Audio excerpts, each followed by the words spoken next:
Assalamu alaikum agayın. Ötkönde mına bizdin görүүчүлөрдөн ар кандай сунуштар түшөт. Ошолор кубандырат бизди көрүп атканы, кызыгып атканы тарыхка. Анан бир жигит чалып атат, Дүйшөн аке, түштүк жактан бир баатырлардан айтпайсызбы депчи. Анан мен эми мындай принцип кармаган кишимин өзү түндүк, түштүк, уруу, кыркыруу деп кечинде эле бир жерде Куран окуткан жерде болдук. Мына кыркыруу кыргыздар жөнүндө кеп кылып, анан кыркыруу кыргыздардын ошол эмне дейт, бир форуму бар экен. Анан ар бир уруунун өзүнүн президенттери, төрагалары бар экен. Эми аларга мен каршы, ушу кыргызды бириктире албайса кыркыруу, анан эмне курултай деп артка кеткен идеяларга каршы кишимин. Адамзат өзү жаралган жазатында алдыга, эртеңкиге умтулуп, эртеңкиге кыялданып, эртеңкини көздөй, анан прогрессти көздөй жылыш керек да. Анан эми түштүктө албетте алакандай кыргыз, жалпы мындай өзүбүзгө көп көрүнгөн менен алакандай ала тоого кылайын, алакандай эле кыргызбыз, аз кыргызбыз. Мынабу касиеттүү көлдүн акелеринин улууларынын бири Сартакенин айтканы бар. Балдар, кыргызды бүтүн түшүнүп, бүтүн көрө билгиле деген бир осуяты бар да. Ошондой кыргызды бүтүн түшүнүп, бүтүн көрүш, ошондой деңгээлде болуш. Албетте ошол билимдин, анан эл аралап, элдин тамырын, рухий тамырын изилдегенден анан болот. Болбосо үйүнө жатып алып эле, торсоюп жатып алып эле, бул оштук экен, бул таластык, бул нарындык деп эле ушундай чектелүү психологияда жүргөн адамдар көп да, ошондон биз да көп өнүкпөйбүз. Бири-бирибизди. Анан айрыкча мынабу эгемендик алганда Акаевдин 15 жылдыгында, Акаев деп эле айтып атат деп ойлобогула. Акаевдин 15 жылдыгы ошол бүт тиги жанагы шайлоолору фальсификация болуп, жалаң ошол урууларга аябай басым жасалды да.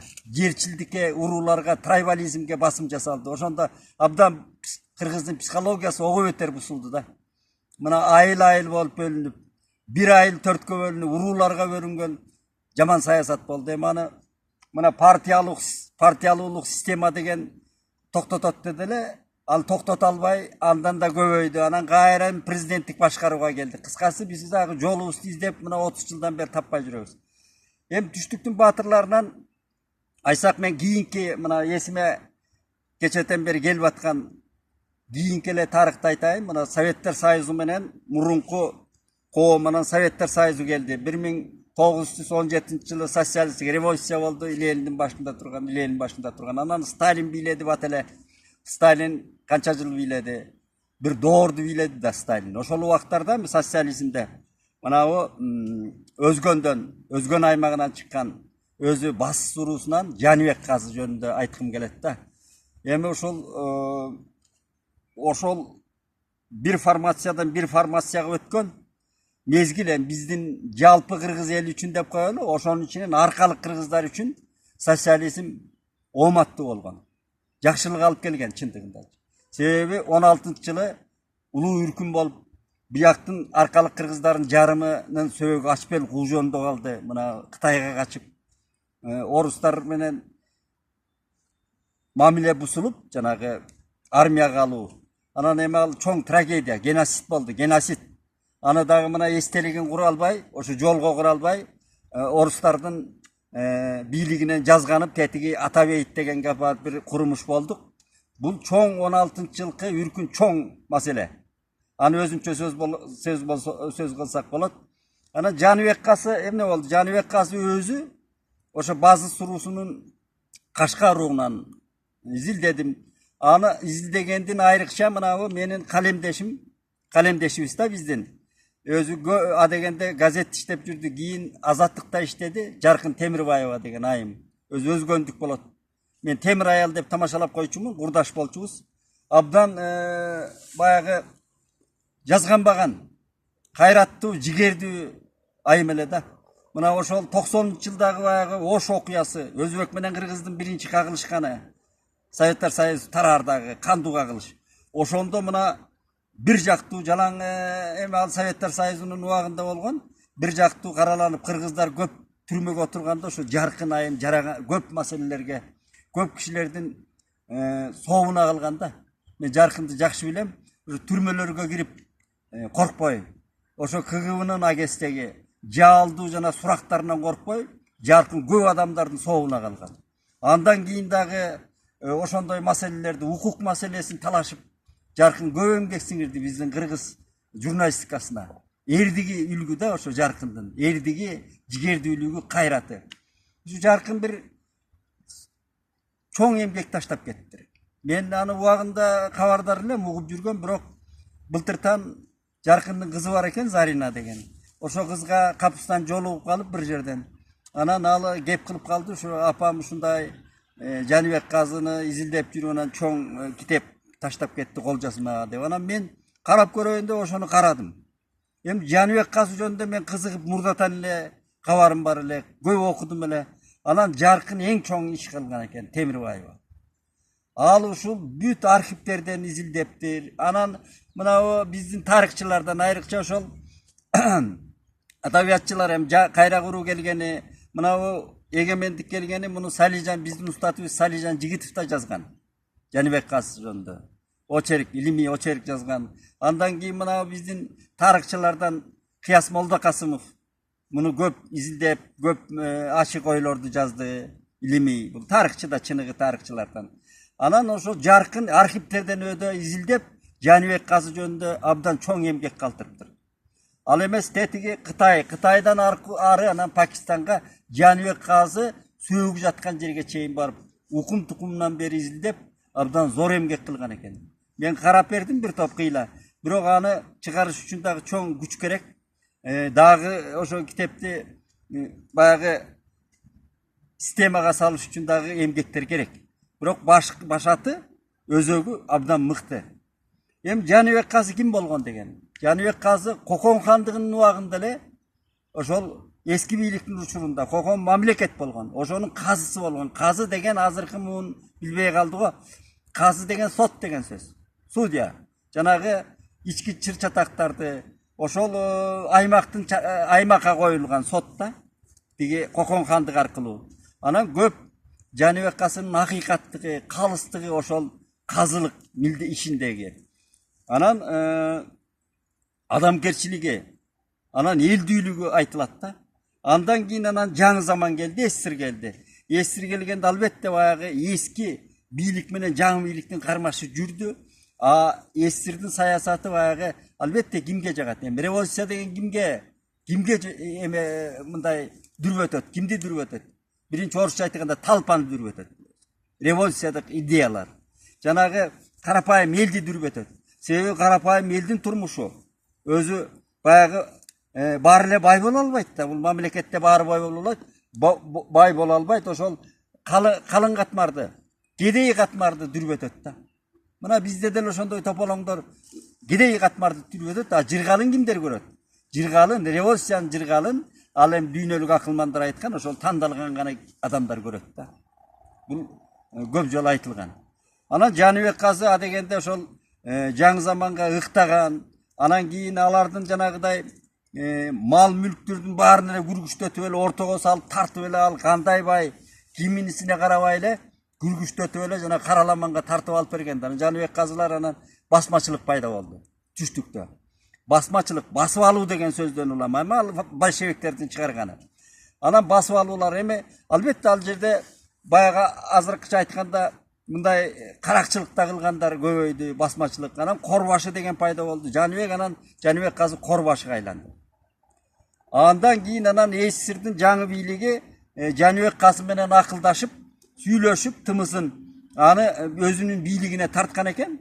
Бир канча жылдар ошол жаңы заманга да кызмат кылган. Кызматтарга турган, ошол жана таможня азыркы айтканда, таможняга бажы кызматында да иштептир. Кытай менен Кыргыз ошол түштүк Кыргызстандын ортосундагы бажы кызматында дагы чоң кадимкидей жетекчилик кызматтарда иштеген Жаныбек Казы. Бирок большевиктердин баары бир жанагыдай эми тымызын кайсы бийлик болсо деле ошондой боло бергенде тымызын жанагыдай кара өзгөй мамилесинен ишенбейчүлүк, ошонун артынан тыңчы салып, анан ар кандай жана ички көрө албастык, ичкүйдүлүк ошолор анан жанагы кайра Жаныбек Казыны тескери улам тиги артынан түшүп, улам козгоп, мына камайбыз, ана камайбыз деп дүрбөтүп, анан Жаныбек казынын жана көңүлү кайт болуп, акыры кыскартып айтканда Жаныбек казы анан кайрадан анан Кытайга кетүүгө аргасыз болгон да. Эми ага чейин жана Жаныбек казынын аброюнан анын айланасында көптөгөн корбашылар бириккен. Мындай айтканда түштүктөгү басмачылардын аталык деңгээлине чейин көтөрүлгөн киши. Ошону жетектеген, чоң кыймылды жетектеген. Албетте ал басмачылык кыймылды тиги Турция, Англия аркылуу деп атпайбы? Эми мынабу СССР азыркы Россия менен Украина согушуп атканда каякта мына дүйнө Украинага болушуп атат, батыштын мамлекеттери. Ошо сыяктуу болуп, жаңы социализм заманында абдан батыш, ошо кезде эле батыш каршы турган кызыл күчтөргө. Анан эми эң кайгылуусу ошол басмачылык деген мезгилде эми 17-18 жылдан кайда тетиги 38 жылга чейин согушка чейин уланды да бул. Жана кулакка тартуу, эски тап душмандар деп элди көкүтүп, жанагы элди экиге бөлүп салды да. Мурда байманап деп эми анчалык байманап, анан кулчулук тиги бу деп Кыргызста болгон эмес анчалык. Жана кулчулук деген сезимдер болгон эмес. Ага тургандын кысматын кылышкан, ошо байы болгон, кедейи болгон. Анан такыр эле жанагы биздин СССРдин убагында окуткандай, мына биздин чоң аталардан сураганбыз, чоң аталар айтып берчү илгери. Ой, биздин бир уруунун эле аксакалы болчу, ошонун малын бакчубуз, байынын малын багып эле анан кийин кесир эле жашачу экен көбү. Кул, анан эзүүчү деген мындай түшүнүктөр болгон эмес Кыргызда айрыкча. Анан ал такыр эле жанагы социализмдин, большевиктердин күчөтүү, өзүнүн бийлигин күчөтүш үчүн жанагыдай элдин арасында абдан чоң саясат жүргүзгөн да. Ошондон анан тигилер камкор көрүндү, корбашы деген, анан басмачы, анан диверсиялар болгон, Советтер Союзу өздөрү жасап, диверсиялык иштерди. Анан аларды басмачылыкка төңкөгөн. Өзүлөрү өрттөп, өзүлөрү кыйратып, өлтүрүп. Ошондой дагы анан албетте басмачынын арасында дагы жанагыдай кара өзгө каракчылар кирген. Анан ошонтип анан баягы тополоң болду. Анан көп жылга созулду да. Мына Орто Азияда эле, Орто Азия. Мына түштүк аймагы Орто Азияда. Ушул мына биздин эле Кыргыз мына Фергана өрөөнүнөн 6 миллионго чукул адам жок болгондой деген статистика бар да. Ошол мезгилдерде карачы, 6 миллион деген эмне деген адамзат. Ошонун баары эле эмес, орто жерден ак жерден адамдар күйдү. Канча ак жерден адамдар жок болду. Анан Жаныбек казы ошондой кездерде дагы жаңы бийликтен үмүт үзбөй, көп кысмат кылып анан айласы кеткенде анан Кытайга кетүүгө аргасыз болгон да. Кытайда анан Кашкарда жүрүп, ошол басмачылык уюмдарды, жаңы бийликке каршы чоң кыймылды жетектеген киши. Ошонун бир мисалы мына мен бала кезде кийин анан кайра куруу келди, анан ачыкталып, анан ачык айта ала баштады. Биздин мына ат башын Акмус деген айылынанмын деп жүрөм, айтып жүрбөймбү? Ушу бизде Сүйүндүк Турсун, Абдылда Кулчун деген корбашы басмачылар чыккан деп ата бабаларыбыз айтчу. Ошолордун курамында жүргөн Мусалы деген көзү Азиз аксакалды мен көрүп чоңойдум. Ошол согушта көзү сокур болуп калып, кийин боштондукка чыгып анан кезде айта алчу эмес алар. Кийин анан мунун баары кийин ачыкка чыкты.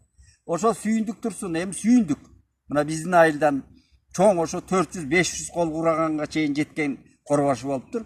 Анан ал Кашкарга барып, ошо Жаныбек казы, Айтмарек деген мына Алайкудан чыккан чоң корбашылар. Анан Жаныбек казы жетектеген. Анан Жаныбек казыга жолугуп, курал жарак кадимкидей кыймыл болуп, бирок биздин ата бабалар айтчу, Сүйүндүк Турсундун колу келип жылкыны айдап, ат башыбыда жылкыны сүргөндө, бир кишини атпай ушу асманга атып, анан ушундай кеткен.